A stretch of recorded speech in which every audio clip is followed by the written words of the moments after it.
my name is Erica Rienstra. And I'm Nathan Linares. Welcome to our very first Terrier News broadcast. Our format will change from show to show as we learn new formats and structures for media. This episode's format will be based off news broadcasting. Our first story deals with the controversy over this year's incoming annual yearbook quotes, or the lack thereof. Our reporter Trent Carey investigated. Senior quotes have been a tradition at Redlands High School. Several are up in arms since Macchio has announced that they would not be including yearbook quotes this year.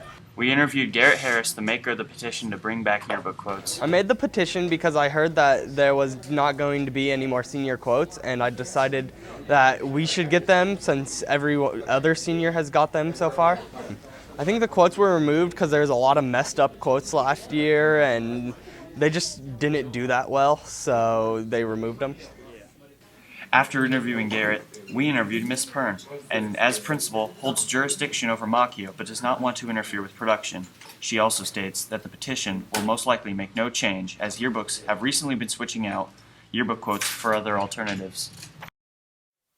After speaking with Pern, we spoke to the teacher of Macchio. She overlooks all work on the yearbooks. It opens our school up to libel and other things like that. What conditions would I bring them back? I would not bring them back as of now. I heard somebody say something about a petition, but it's like any other petition. It would be, I would look at it, and then I still am in charge of the yearbook, so I have the veto power, and the principal's on board. Unfortunately, for the seniors of Redlands High, they will not be receiving yearbook quotes this year. I'm Trent Carey for the Redlands News. Thank you, Trent, for shedding light on this matter. Now we have a better idea as to why this once treasured and anticipated tradition will end. One tradition that has no signs of leaving is Shakespeare on stage. Redlands High School Maskers drama class continues this tradition with their production Macbeth. Bryce Burnham reports. The Theater Arts Company has started the year off right. Recently, the tragedy of Macbeth has come to an end. Macbeth was the first Shakespearean play our theater has seen in many years. In order to find out more about the production, we have interviewed Mr. Walker, an English and theater teacher who is also the theater supervisor. What's the most unique about our production of William Shakespeare's Macbeth is that rather than set it in the time period that Shakespeare's original text is set in, we have taken it and put it into modern times in downtown LA amongst the business world's elite. My favorite part of this year's production has been working with all of the fantastic and talented students in my 6th period advanced production ensemble class. They have by far and beyond impressed me, not only with their ability to create and cultivate these characters they've been cast as, but to also fully memorize and act out Shakespearean text, which is not an easy thing to do, and they've done it in a short amount of time. I chose to do Shakespeare because I believe that his themes transcend time, and even though the texts were written between 450 and 500 years ago, a lot of his themes are recurrent, especially in modern day society.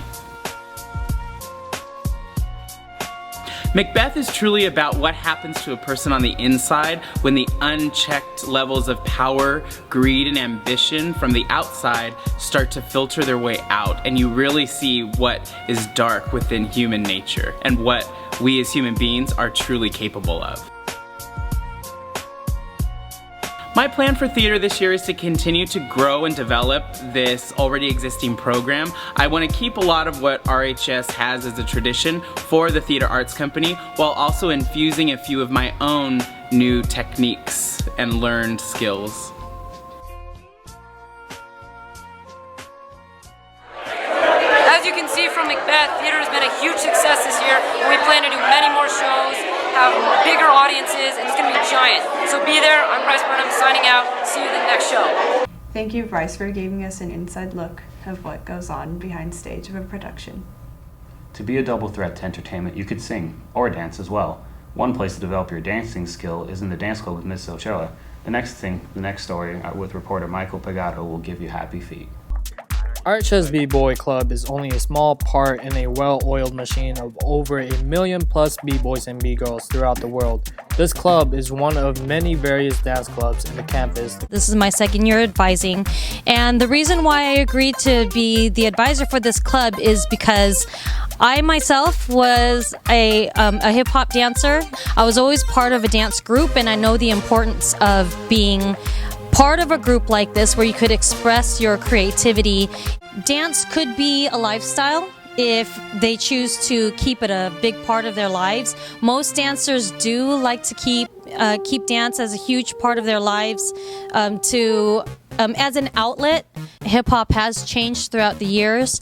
Hip-hop competitions were much smaller back then, but since then, the competitions are much bigger. They're on a higher scale, the stakes are higher, and it's more international. Arches Breakdance Club does several events in school and around Redlands community, such as Arches Block Party, school rallies, and especially Redlands Market Night.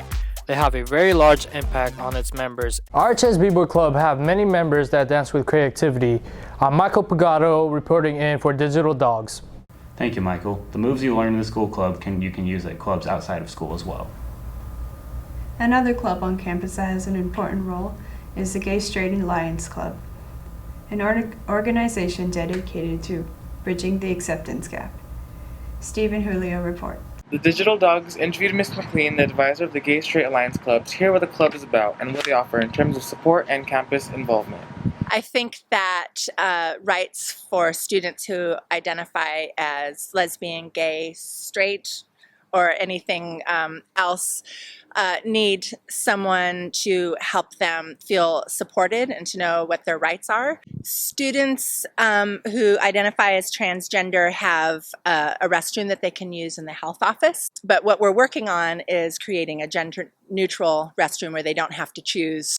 The GSA Club offers phenomenal support for students who are questioning their sexuality or in need of a safe haven to discuss what they may be going through. The club is full of friendly and unique individuals who can help and identify with you. One of the things we're doing right now is creating posters that we're going to ask teachers to put up in their room that designates the classroom as a safe space. What's your opinion on dress code concerning transgender students? I think as long as they are following the dress code, they should be allowed. I mean, they are allowed. They have the legal right to dress according to their own identity. Now that you've heard her opinions on the issues facing transgender students, how do you feel? Should they be allowed to choose? And would you consider joining the GSA or referring a friend? And what do you think you can do to help the environment be more friendly to all? Once again, Stephen Julio signing out from Redlands News. Thank you, Stephen, for that insightful report. There's another type of change on campus, and it has to do with the multimedia class that puts on the broadcast you're watching right now. The changes has not come without some controversy, however. Our reporter Quinn Schuster explains. With our Bebo venturing off as vice principal for Palm Desert High School, we have a new teacher taking over our media department, Mr. Lobato from Los Altos High School. With our new leader, we're also adopting a new informational-based format for our Friday show. It's very exciting. I think this is a great opportunity. The students here are enthusiastic, and it's nice to have an administration that really fully supports the department. I thought he would be a cool dude. He is a cool person, but you know, he likes to get the work done. You know, right for like we relax and we get the work done. He owned it all the time. Day-to-day students have slowly been adapting to our new format. They've been scheduling interviews, filming, B-roll, intros, outros, you name it. As for efficiency, this news-based format has been smoothly operating. Well, I thought it was funny. I thought it was clever. There's probably some procedural things I might want to change. Obviously, I'm very impressed because they did this really without an instructor. Mr. Bebo trained you guys well enough to be able to do this on your own with a substitute at the beginning of the year. So I'm impressed. But I think I'm excited with the talent that I have, and I think we can really take this class to another level.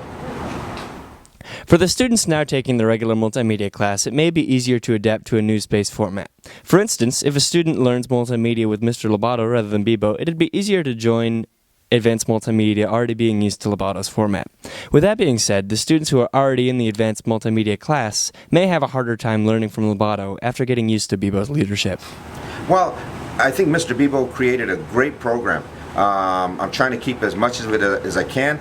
We're both different because he designed the class to his strengths, and so naturally I'm going to try and mold it to my strengths. And but I want to keep as much of his that I can. But there will be changes. I mean, we're two different teachers, two different approaches, two different strengths, and so it will morph. I'm not very fond of the new news-based format, but we have had talks about how we're gonna try to form it around our free-form style and his news-based style, and how we can maybe combine the two and have our own creative sort of Friday show. It's not that fun, to be honest with you. I like the old way a lot better. I think it is different from the regular approach we use with all the skits and all the little pieces we have. And I do understand like the importance of it and importance of kind of learning how it's kind of structured, because it does prepare us for like real world filming. However, it kind of constricts us creativity wise, and I'm okay with it. However, I don't think it's something we should do all the time. Well, there you have it. New teacher, new format. Will Bibo's legacy live on under Lobato's new reign? For this one, we'll let the students decide. We thank you, Mr. Bibo, for creating a great department. Let's hope Mr. Lobato will continue to carry the torch with the same dedication. Under Mr. Bibo, the animated show Reference Scruff was created. A talented and dedicated group of students put their animation skills to the test. Our reporter Katie Wilson goes behind the scenes. Hey Terriers, many of you may be familiar with the Rough and Scruff Show, a series of animated shorts featured at the end of each Friday show. Well, have you ever wondered how this show is produced? Today, I, Katie Wilson, will be taking you behind the scenes to meet and interview the minds behind the creative show. And I do the voice of Scruff, which is solely like this. I am Scruff. Oh my god, I am so great. Well, we kind of just sit in the back room and say some stuff, and we choose which one's the best ideas, and then I write them into a script. Princeton is the main animator and artist, Garrett is the scriptwriter, and Leif voices several of the characters. They have produced the show for about a year and a half. We use Pixelmator, Final Edit, I think. What's it called? Final Cut.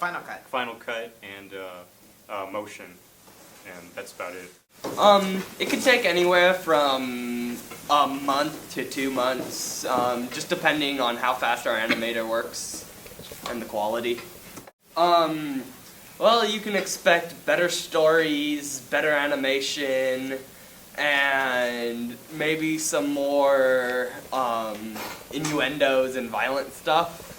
This is Katie Wilson for Redlands High School. Thank you, Katie, for letting us see some behind-the-scenes work from some skilled and creative students.